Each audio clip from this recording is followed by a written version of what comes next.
Jesus. Você pode abrir sua Bíblia em Atos, capítulo de número 16. Atos, capítulo de número 16.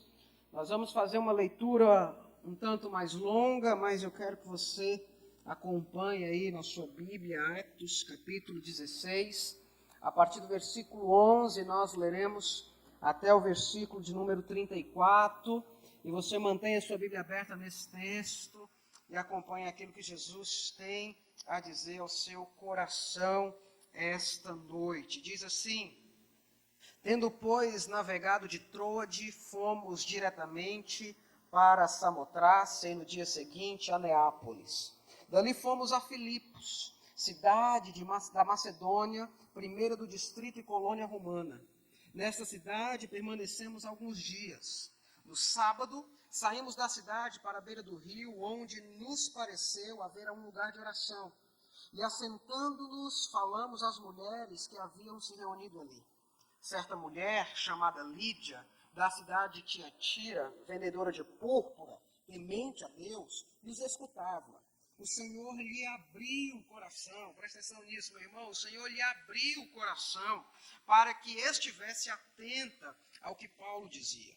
Depois de ser batizada, ela e toda a sua casa, preste atenção, ela e toda a sua casa nos fez este pedido: se julgam que eu sou fiel ao Senhor, venham ficar na minha casa, e nos constrangeu a isso. Aconteceu que, indo nós para o lugar de oração, veio ao nosso encontro uma jovem possuída de um espírito adivinhador, a qual, adivinhando, dava grande lucro aos seus donos. Seguindo a Paulo e a nós, gritava, dizendo: estes homens são servos do Deus Altíssimo e anunciam vocês o caminho da salvação. Isso se repetiu por muitos dias. Então Paulo, já indignado, voltando-se, disse ao Espírito: em nome de Jesus Cristo, eu ordeno que você saia dela. E ele, na mesma hora, aquele espírito saiu. Quando os donos da jovem viram que se havia desfeito a esperança do lucro, agarraram Paulo e Silas e o arrastaram para a praça, à presença das autoridades. E levando-os aos magistrados, disseram: estes homens, sendo judeus, perturbam a nossa cidade, propagando costumes que nós não podemos aceitar nem praticar, porque somos romanos. Então a multidão se levantou unida contra eles, e os magistrados, rasgando-lhes as roupas, mandaram açoitá-los com varas. E depois de lhes darem muitos açoites, os lançaram na prisão, ordenando ao carcereiro que os guardasse com toda a segurança. Este, recebendo tal ordem, levou-os para o cárcere interior e prendeu aos pés dele no tronco. Por volta da meia-noite, Paulo e Silas oravam e cantavam louvores a Deus, e os demais companheiros de prisão escutavam. De repente sobreveio um terremoto que sacudiu os alicerces da prisão. Todas as portas se abriram e as correntes de todos os presos se soltaram. O carcereiro despertou do sono e, vendo abertas as portas da prisão, puxando a espada, ia suicidar-se, pois pensou que os presos tinham fugido. Mas Paulo gritou bem alto: não faça nenhum mal a si mesmo, estamos todos aqui. Então o carcereiro, tendo pedido uma luz, entrou correndo e, trêmulo, prostrou-se diante de Paulo e Silas. Depois, trazendo-os para fora, disse: senhores, que devo fazer para que seja salvo? Eles responderam: creia no Senhor Jesus e você será salvo, você e toda a sua casa. E pregaram a palavra de Deus ao carcereiro e a todos os que faziam parte da casa dele. Naquela mesma hora da noite, cuidando deles, lavou-lhe as feridas dos açoites. Logo a seguir, ele e todos os membros da casa dele foram batizados. Então, levando-os para sua própria casa, deu-lhes de comer, e com todos os seus manifestava grande alegria por ter crido em Deus. Amém, meus irmãos. Mantenha aí a sua Bíblia aberta nesse texto, e eu quero pensar essa noite, meus irmãos, sobre casas transformadas, cidades impactadas. Queridos, Paulo aqui está em sua segunda viagem missionária. Paulo está iniciando a sua segunda viagem missionária nesse texto. E os versículos anteriores, eles nos mostram algo interessante. Paulo tinha o plano, o projeto de ir para a Ásia. Esse era o objetivo dele. Mas o texto vai dizer que o Espírito Santo impediu Paulo de ir para a Ásia. Ele queria ir para a Ásia, o Espírito Santo não deixou. Ele queria ir para outro local, o Espírito Santo não deixou. E o texto vai dizer que em uma certa noite ele tem uma visão, ele tem um sonho de alguém lá na Macedônia dizendo: venha até nós, venha nos socorrer.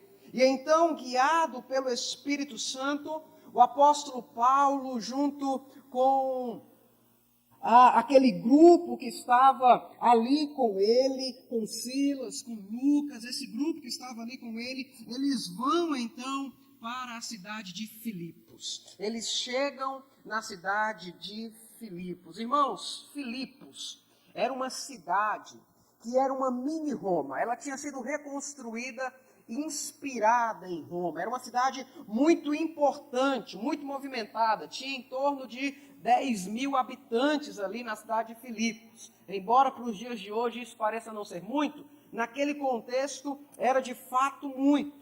E perceba, irmãos, que naquela cidade não era uma cidade que tinha uma presença muito forte judaica lá. É tanto que quando Paulo chega em Filipos, ele não vai para a sinagoga. Ele vai para um grupo de oração. Não havia uma presença muito forte judaica lá. Agora, por outro lado, ela era uma cidade onde tinha muita idolatria. Era uma cidade onde a adoração ao imperador era muito forte. A adoração aos deuses romanos era muito forte. Era uma cidade muito idólatra. E a gente vai perceber nesse texto que era uma cidade que também acontecia ali presença, ação demoníaca naquela cidade. E quando nós olhamos para esse texto, irmãos, nós vamos perceber algo interessante. Deus começa a transformar a história daquela cidade. Uma cidade onde só tinha adoração a outros deuses. Uma cidade onde você tinha presença satânica, demoníaca. Deus começa a mudar a história daquela cidade, iniciando uma igreja naquele local. Mas sabe o que é interessante, irmãos? É que Deus faz isso salvando famílias. Que coisa interessante, irmãos. Queridos, eu sei que nós estamos em um tempo em que nós discutimos muito qual será a solução para o nosso país. Qual será a solução para a nossa cidade? Nós estamos chegando aí perto das eleições municipais. E nós falamos muito acerca disso, sobre quem é que pode trazer a mudança. Quem é que pode fazer a diferença? Quem nós devemos votar para que nós vivamos uma nova realidade? Nós falamos muito de uma mudança no nosso país, uma mudança no nosso estado, uma mudança na nossa cidade para melhor. Mas, irmãos, eu creio piamente nisso. Eu creio piamente nisso. A mudança de uma cidade, a mudança de um estado, a mudança de um país não ocorre por meios humanos, ocorre pelo poder de Deus. Eu creio plenamente nisso. E quando nós olhamos para esse texto, nós vamos ver Deus mudando a história daquela cidade, através da salvação de famílias. Isso é muito interessante. E eu quero ver com os irmãos, então, essa noite, como é que Deus atua no meio das casas, como é que Deus atua e pode atuar nas nossas famílias, para que nós possamos viver em uma cidade diferente, para que nós possamos viver em uma cidade transformada. E a primeira coisa que eu aprendo aqui nesse texto, irmãos, é que Deus usa diversos meios para que casas sejam transformadas. Esse texto vai falar a história de duas famílias. A gente vai ver Deus salvando a vida de Lídia e a casa de Lídia. Mais à frente a gente vê Deus salvando o carcereiro e a casa do carcereiro. E a gente começa observando Lídia. Irmãos, Lídia era uma mulher empreendedora de muito sucesso. Ela é uma empresária de muito sucesso. Ela era vendedora de púrpura. Púrpura era um dos materiais mais caros da época. Então, muito provavelmente, Lídia era uma mulher muito bem sucedida. Muito provavelmente, Lídia era responsável pela sua casa. O texto não fala em nenhum momento sobre o marido de Lídia. Então, muito provavelmente, Lídia era responsável pela sua casa. E ela era essa mulher de muito sucesso. E o texto vai dizer nos versos 13 e 14... que ela era uma mulher que buscava a Deus. Ela era uma mulher temente a Deus. Se você perceber, o texto vai dizer que ela estava em um grupo de oração. Paulo e Silas tinham ido no grupo de oração e Lídia estava lá no grupo de oração. Mas eu quero que você perceba que, embora Lídia fosse temente a Deus, ela não conhecia toda a verdade do Evangelho. Ela não compreendia ainda o todo do Evangelho, da salvação em Jesus, por exemplo. E eu quero chamar a sua atenção para esse fato, porque isso é uma realidade constante nas nossas vidas, no nosso dia a dia. Irmãos, nós estamos cheios de pessoas ao nosso redor que são religiosas, que se dizem tementes a Deus, que se dizem frequentar grupos de oração, que se dizem frequentar cultos e igrejas. Mas existem várias pessoas que são assim, muito religiosas, mas não conhecem realmente Jesus. E cabe a nós fazer como Paulo. E sabe o que é interessante no versículo 14? É que o texto vai dizer que enquanto Paulo e Silas ministravam o Evangelho, o Senhor abriu o coração de Lídia para que ela se atentasse ao que Paulo estava dizendo.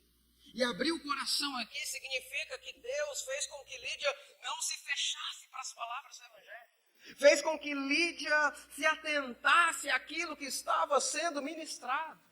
E sabe, meus irmãos, na nossa tarefa, porque entenda isso, eu e você temos a tarefa de ministrar o Evangelho para as pessoas. Eu e você temos a tarefa de ensinar de Jesus para as pessoas. E sabe, irmãos, qual é uma das nossas maiores preocupações? Nós ficamos muito preocupados se as pessoas vão nos escutar. Nós ficamos muito preocupados se as pessoas vão nos ouvir. A gente fica preocupado assim, meu Deus, eu vou pregar para tal pessoa, mas será que ela vai ouvir? Aquela pessoa é tão dura, aquela pessoa é tão difícil, será que vale a pena eu pregar para aquela pessoa? Mas irmãos, entenda um negócio, essa não tem que ser a nossa preocupação.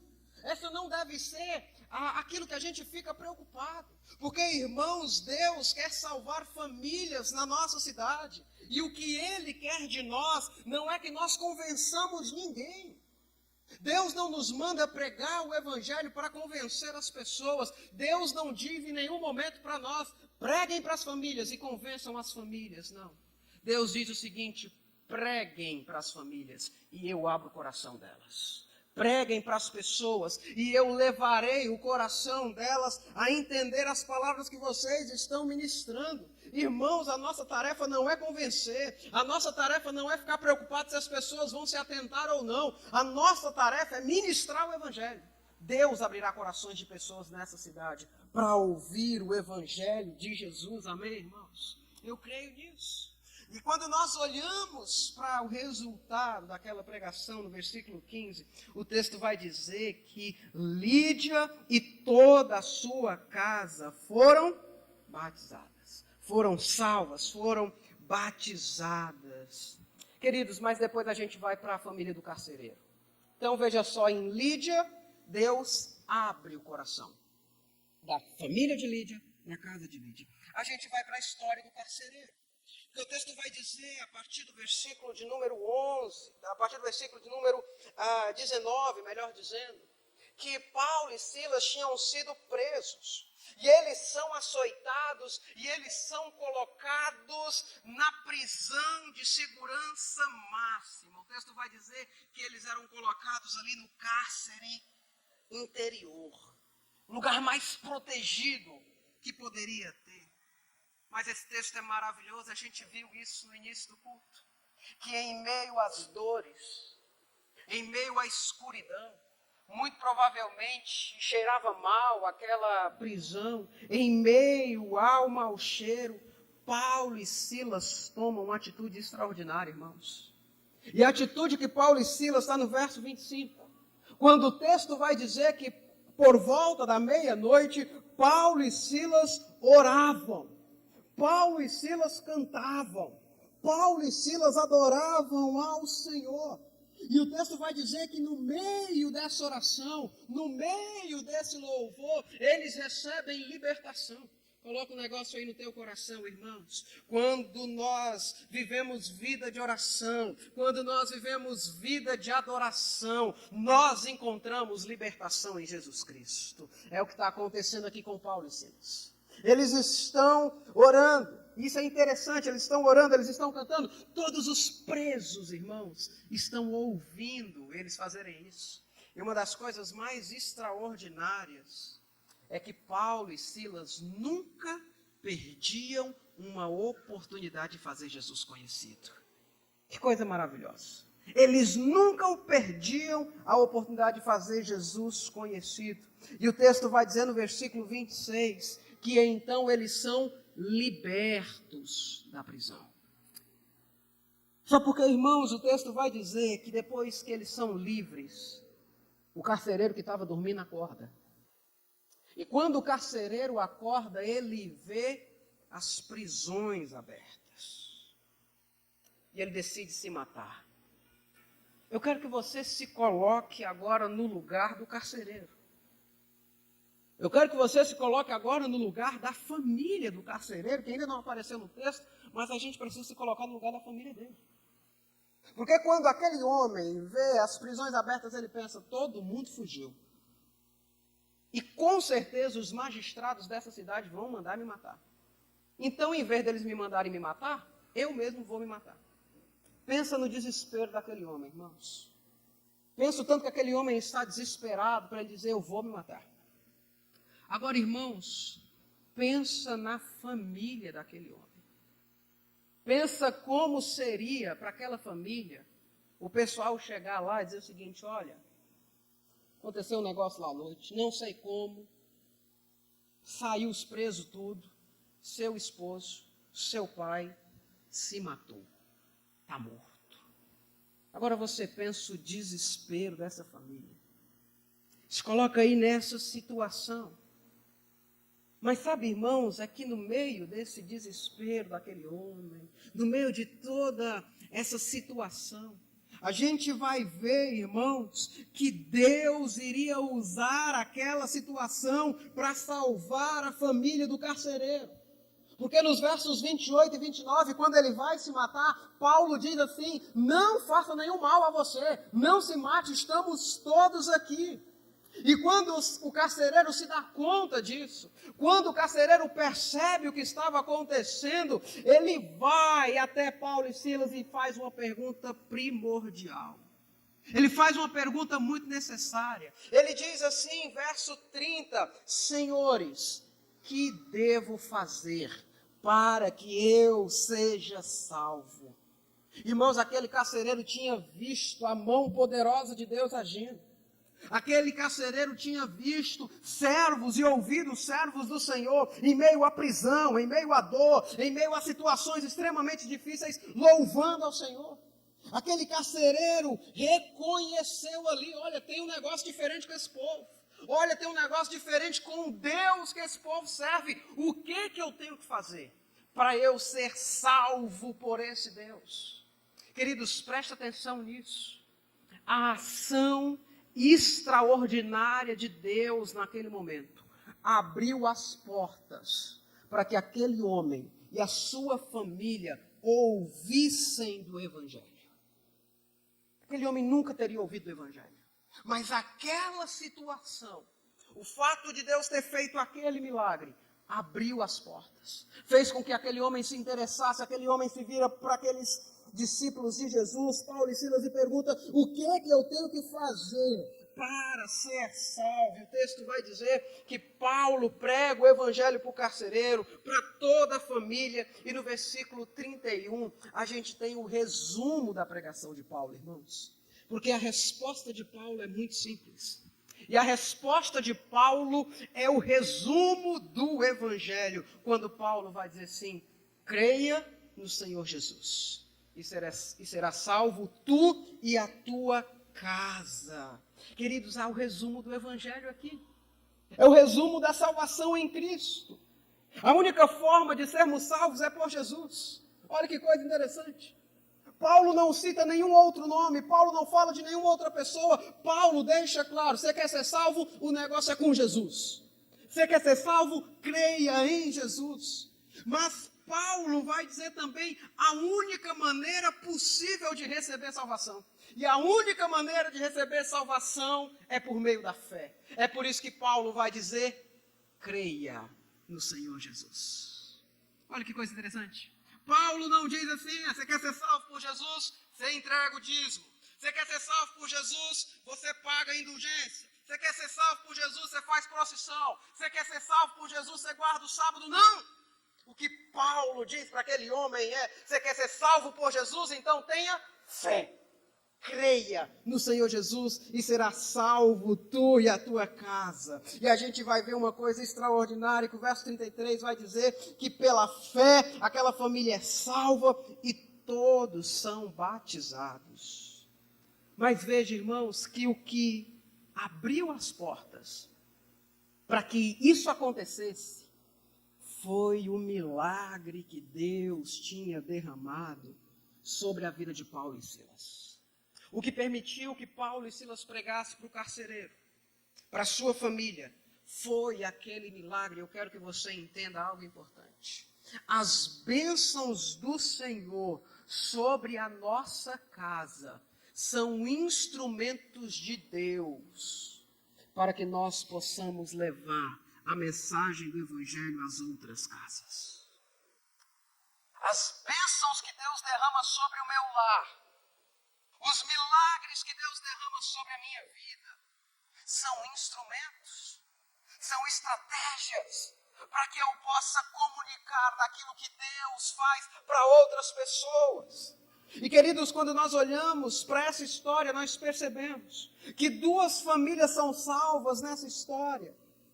Que cada família, Deus utiliza uma estratégia diferente. Uma família, Deus abre o coração. Na outra família, Deus utiliza um milagre para que aquela família se atentasse aos feitos do Senhor. Mas perceba só que as duas famílias são salvas porque Paulo pregou o Evangelho. As famílias dessa cidade não serão salvas se eu e você não nos dispusermos a comunicar o Evangelho. Mas mais uma vez eu quero dizer isso para você. Não se preocupe se eles ouvirão ou não. O que Deus quer de nós, irmãos, é que nós venhamos ir. É que nós comuniquemos. E percebe, irmãos, que quem salva é Deus. Quem abre as portas é Deus. Quem convence é Deus. Ele tem estratégias diferentes para salvar cada família. Portanto, tão somente se disponha a ser instrumento de Deus para salvar outras famílias. Tão somente se disponha a ser instrumento de Deus para salvar famílias no teu trabalho, a salvar famílias que você atende, a salvar famílias que estão próximas de você.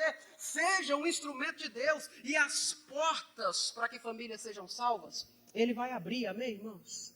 Isso é com Ele. Ele abre as portas, Ele convence. A nossa missão é ir. Mas eu quero, antes de passar para o próximo ponto, fazer uma observação muito interessante. Eu quero que você perceba que a família de Lídia é salva primeiro por Lídia.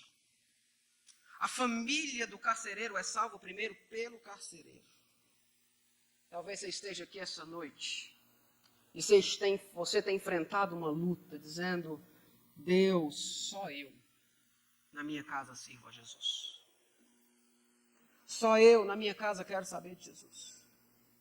Meus pais não querem saber de Jesus. Meu cônjuge não quer saber de Jesus. Meus filhos não querem saber de Jesus. Queridos, a salvação de Deus nas casas inicia por uma pessoa. Se só você é salvo na sua casa, Deus quer usar a tua vida para salvar os seus parentes. Se coloque como instrumento dele. Se coloque à disposição dele. porque eu creio que Deus salva famílias e Deus salvará muitas famílias. Amém, irmãos? Amém? Amém, glória a Deus. Segunda coisa que eu aprendo nesse texto, irmãos, é que em Jesus famílias podem encontrar libertação, cura e transformação, irmãos.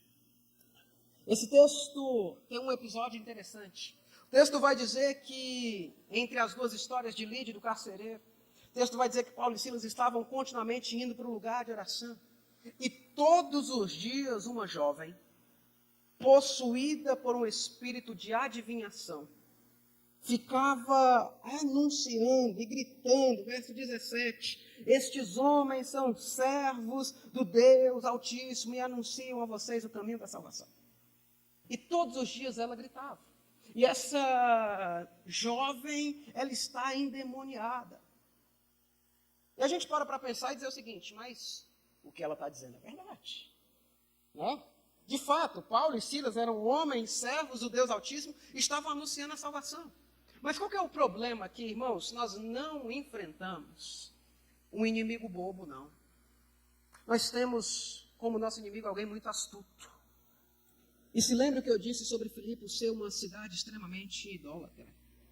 Uma cidade extremamente fechada para outras religiões, para outros anúncios, para outros deuses. E sabe o que Satanás está fazendo aqui? Satanás está utilizando dessa verdade para atrapalhar Paulo e Silas. Astuto. Mas o texto vai dizer que Paulo fica indignado. Inicialmente ele ignora, mas chega um momento que Paulo fica indignado. O versículo 18 vai dizer que no nome de Jesus, Paulo expulsa aquele demônio. Paulo diz para aquele demônio sair e o demônio sai. Mas eu quero que você se atente a algo importante nesse texto. Não é somente aquela jovem escrava que estava aprisionada, que estava possuída. Os donos dela, e ela era escrava, também estavam aprisionados. Porque o texto vai dizer que depois que Paulo expulsa aquele demônio, os donos daquela jovem vão perceber que a renda tinha ido embora.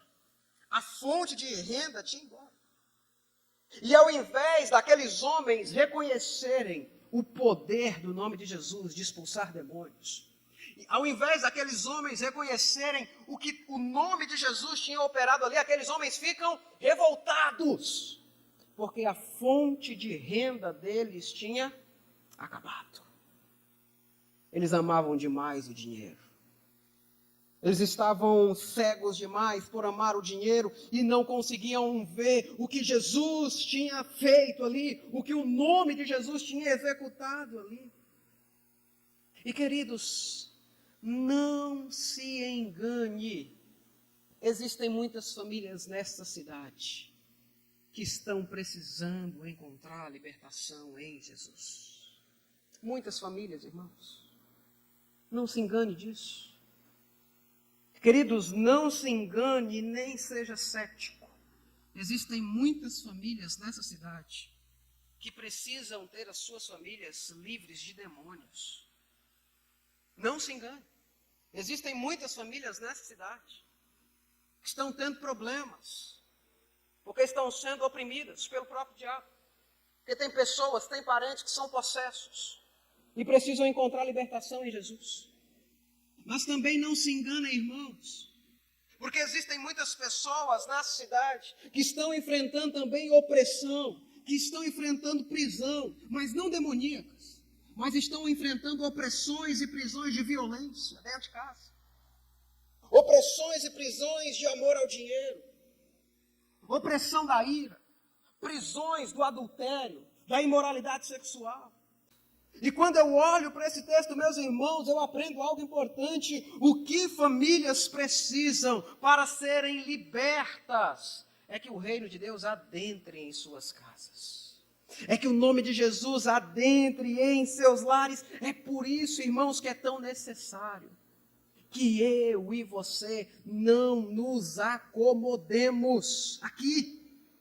É por isso que é tão necessário que a gente entenda que a nossa fé é muito mais do que vir aos cultos no domingo.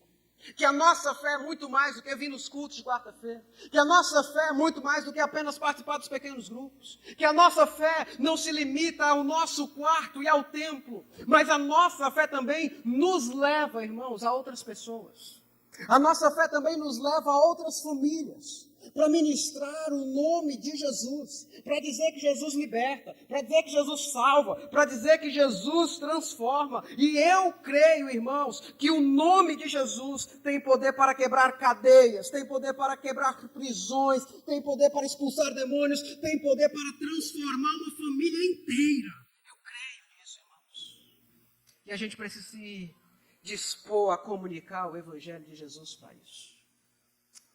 A gente precisa se dispor a anunciar o nome de Jesus para que famílias sejam mudadas e a nossa cidade seja transformada. É por isso que eu digo a você, pratique dentro do teu lar oração com sua família. Viva dentro do teu lar culto com sua família. Cultue com sua família, ore com sua família, adore com a sua família, em nome de Jesus. Para que sua família possa viver transformação e libertação. E se você chegou essa noite aqui dizendo, pastor, a minha família está precisando ser liberta. A minha família que está enfrentando prisões. A minha família que está sendo oprimida. A minha família que está enfrentando cadeias. Eu quero dizer que em Jesus há libertação. Chame Jesus para dentro do teu lar. Chame Jesus para dentro da tua casa. Mas a última coisa que eu aprendo nesse texto, irmãos, é que o reino de Deus nas casas gera virtudes do Espírito Santo. Quando nós olhamos, eu quero voltar agora a Lídia e o carcereiro, nós vamos perceber que depois que aquelas famílias são salvas, há coisas do Espírito que são geradas ali. Coisas de Deus que são geradas ali. Primeiro, na casa de Lídia. Depois que aquela família é salva, irmãos, aquela família se torna, ou aquela casa se torna uma casa de hospitalidade. Olha, veja só comigo o versículo 15. Atos 16, 15, o texto vai dizer, depois de ser batizada, ela, Lídia, e toda a sua casa nos fez este pedido. Se julgam que eu sou fiel ao Senhor, venham ficar na minha casa. Olha o que é gerado na casa de Lídia. Hospitalidade, irmãos. Ela se torna hospitaleira, e é interessante que o Paulo vai dizer assim, Lucas escrevendo, melhor dizendo, vai dizer assim, e nos constrangeu a isso. Nos constrangeu a isso. Nesse momento eu preciso, irmãos, discordar um pouco de Lucas aqui, porque se os irmãos quiserem me receber na casa de vocês, para mim não vai ser constrangimento. Pode chamar que eu vou. Tá bom? Nesse momento aqui, o Lucas ficou constrangido. Eu não fico, não. Pode chamar, que eu vou lá visitar os irmãos. Mas olha só que interessante, irmãos. Aquela casa se torna uma casa hospitaleira, irmãos. E queridos, eu quero dizer que isso é uma das coisas que Jesus quer da sua casa. Uma das coisas que Jesus quer da sua casa é que você abra as portas para receber pessoas. Sabe por quê, irmãos? Porque é lá na tua casa que pessoas vão poder ouvir de Jesus. É lá na tua casa. É num almoço, é numa janta. A casa é tua. E lá fala do que tu quiser, porque a casa é tua. Né?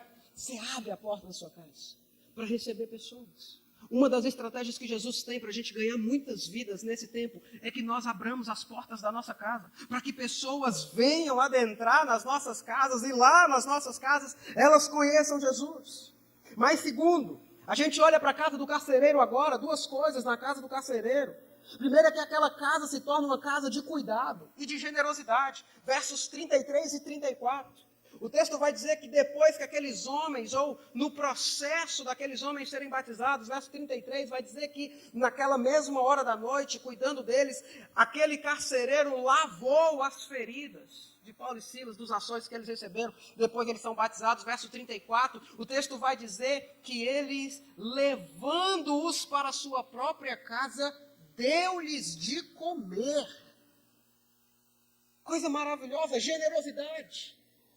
Aquele homem compartilha o que tem. Aquele homem é generoso. Aquele homem se torna, ele e sua família se tornam uma casa de cuidado. Irmãos, sabe o que Jesus quer fazer também com as nossas casas? Ele quer que eu e você, que as nossas famílias, sejam famílias que cuidam de outras pessoas. Sejamos famílias que são generosas com outras pessoas, com outras famílias. É isso que Jesus quer fazer.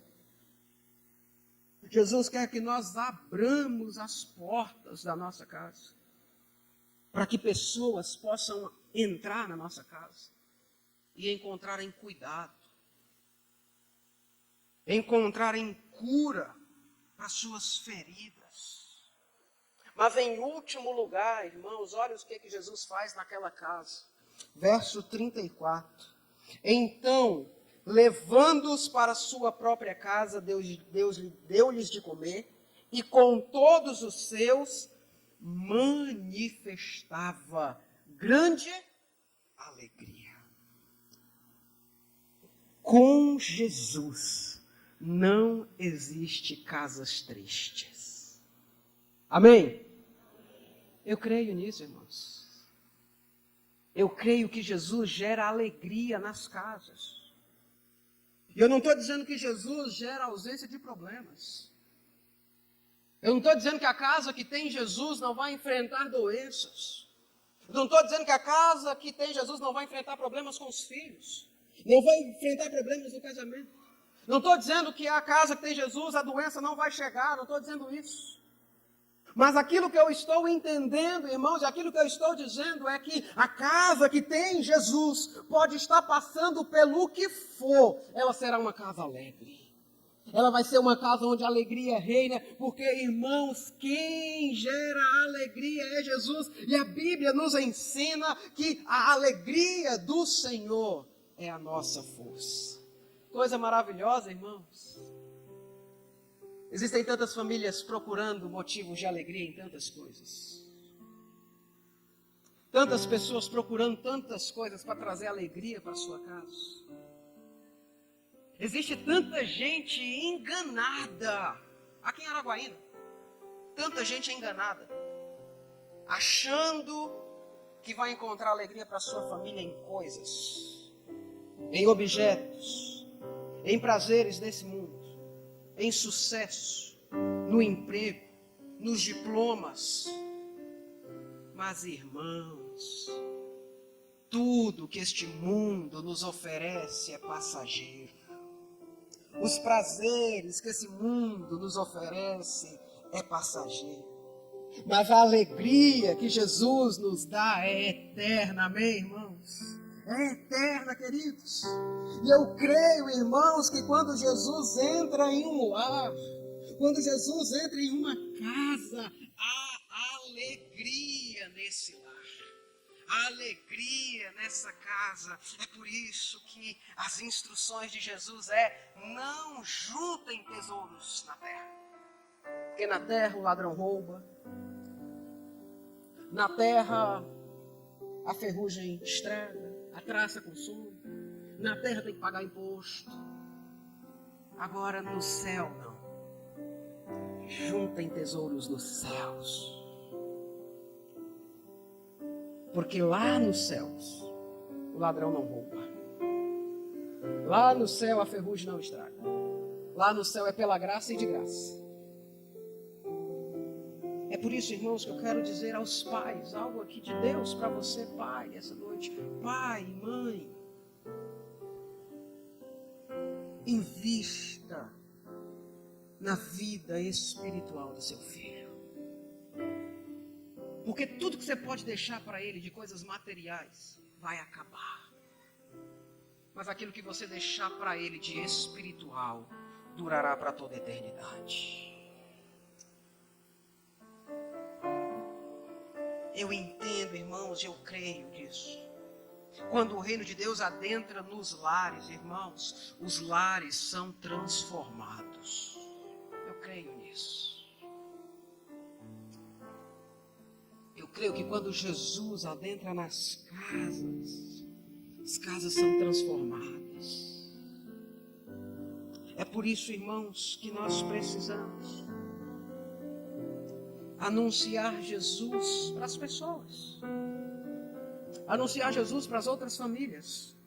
Porque eu creio, irmãos, que lares, famílias, casas transformadas por Jesus são casas que vão transformar o mundo. E eu quero finalizar aqui, meus irmãos, dizendo isso. Eu quero que você entenda isso. Queridos, é através das nossas casas que Deus vai mudar a cidade. É através das nossas casas que Deus vai mudar um estado. É através das nossas casas que Deus vai mudar uma nação. Não creio que a solução do Brasil esteja em homens.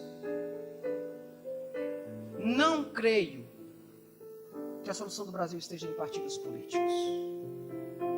Não creio que a solução do Brasil esteja em ideologias políticas. Eu creio que a solução do meu país está em Jesus. E eu creio que essa mudança, essa transformação irá acontecer quando as nossas casas forem cheias de Jesus. E as nossas casas, sendo cheias de Jesus, irão proclamar a outras casas. E mais casas serão transformadas e mudadas pelo poder de Jesus. Mas uma transformação real. Um evangelho verdadeiro, irmãos. Mais uma vez, irmãos, olha para a cidade de Filipos. Quando Paulo chega a essa cidade, verso 11 vai dizer que Paulo chega, verso 12, melhor dizendo, vai dizer que Paulo chega a Filipos. E mais uma vez, irmãos, Filipos era uma cidade que ainda não tinha o evangelho de maneira completa. Tinha no meu grupo de oração, mas ainda não tinha o evangelho de maneira completa. Filipos era uma cidade onde havia presença e atuação de forças demoníacas. Livremente. Uma jovem possessa, livremente, andando pela cidade, ganhando dinheiro para os outros. Pensa na atrocidade dessa cidade. Filipos era uma cidade cheia de idolatria. Mas eu quero que você perceba o que Deus faz naquela cidade. Deus envia os seus missionários para aquela cidade. Deus envia Paulo. Deus envia Silas. E Deus começa a história de transformação daquela cidade, salvando 2 famílias. Deus inicia a transformação daquela cidade, salvando 2 famílias. Iniciando uma igreja ali. Através dessas 2 famílias, Deus inicia uma igreja. E quando nós olhamos, irmãos, Deus salvando essas famílias, a gente vê Deus salvando Lídia. Já disse que Lídia era uma mulher próspera. Lídia era uma mulher empreendedora de sucesso. Muito provavelmente, a casa de Lídia iria caber mais ou menos 50 pessoas. E pela casa de Lídia é onde a igreja vai começar a se reunir. Na casa de Lídia. E aquela cidade, que é uma cidade que não tinha a presença de Deus, aquela cidade, que era a cidade onde tinha atuação demoníaca, onde era cheia de idolatria, Deus inicia uma igreja ali, na cidade de Filipos. E, irmãos, a igreja de Filipos se torna uma das igrejas mais importantes e poderosas do Novo Testamento. Se torna uma das igrejas mais poderosas, mais importantes para o ministério de Paulo. Paulo vai escrever aos Filipenses dizendo assim: olha, igreja de Filipenses, eu estou preso aqui, todo mundo me abandonou. Só sobrou vocês. Vocês não me abandonaram. Vocês estão sendo instrumento de Deus para o evangelho. Que coisa maravilhosa, irmãos. Uma cidade que não tinha conhecimento de Jesus. Uma cidade que estava cheia de idolatria. Uma cidade que estava cheia de obra demoníaca. Deus inicia uma igreja naquele local. E agora aquela igreja, aquela cidade tem condições de conhecer Jesus. Agora aquela cidade tem condições de ouvir de Jesus. Agora aquela cidade tem condições de ser liberta pelo poder do nome de Jesus. E eu creio, irmãos, que Deus quer usar a minha família. Deus quer usar a sua família para que nós sejamos instrumentos de salvação dessa cidade. Eu não posso deixar de orar e clamar ao Senhor, dizendo: Deus, não deixe a mim, não deixe a minha família de fora daquilo que o Senhor quer fazer, do avanço do teu reino, da proclamação do Evangelho. Irmãos, é através das nossas casas que Deus muda uma cidade, que Deus muda um estado, que Deus pode mudar a nossa nação, através das nossas casas, porque as nossas casas cheias de Jesus têm o poder para transformar o mundo. E eu creio nisso. Quero convidar você a curvar a sua cabeça nesse momento.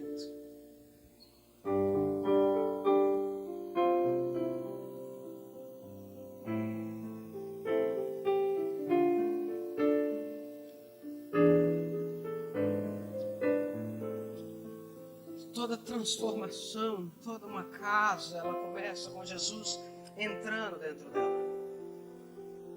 E nós aprendemos de maneira muito especial que Jesus gera transformação, que Jesus gera libertação, que Jesus gera mudança. Eu creio, irmãos, que Deus transforma famílias, que Deus cura famílias, que Deus liberta famílias. Eu creio nisso. Você quer apresentar sua família a Jesus nesse momento, como uma família que está precisando de tudo isso, de cura, de transformação, de libertação, de salvação, eu quero convidar você a ficar de pé, representando a sua família. Eu vou interceder por cada família que vai ser representada aqui, por cada família que será manifestada aqui, que vai ser apresentada diante do Senhor. Nós vamos interceder e que em nome de Jesus, Jesus derrame cura sobre famílias. Que em nome de Jesus, Jesus gere libertação em famílias, em nome de Jesus. Que em nome de Jesus, Jesus derrame de salvação em famílias, em nome de Jesus. Pai, nós adoramos o Teu nome. Nós louvamos o nome do Senhor e nesse momento nós apresentamos diante de Ti cada família que está sendo representada aqui. Cada pessoa que coloca a sua família diante do Senhor agora. Pai, famílias que precisam de cura nesse momento, nós clamamos ao Senhor: cure-as em nome de Jesus. Pai, famílias que precisam de libertação, que o Senhor liberte famílias essa noite em nome de Jesus. Pai, famílias que precisam de transformação, sejam transformados em nome de Jesus. Pai, pessoas que nesse momento colocam os seus parentes diante do Senhor, os seus cônjuges, os seus filhos, os seus pais, com o desejo de que essas pessoas sejam alcançadas pelo Senhor. Nós clamamos ao Senhor por salvação sobre as famílias nesse momento, em nome de Jesus. Pai, na autoridade do nome de Jesus, nós cremos que o Senhor fará coisas grandiosas e coisas maravilhosas no meio das nossas famílias, no meio das nossas casas, e nós queremos declarar o nome de Jesus sobre as famílias, Pai. Em nome de Jesus, que haja cura, que haja libertação, que haja transformação, que haja salvação, Pai, em nome de Jesus. Pai, que as nossas casas sejam instrumentos do Senhor, para que outras famílias sejam salvas também.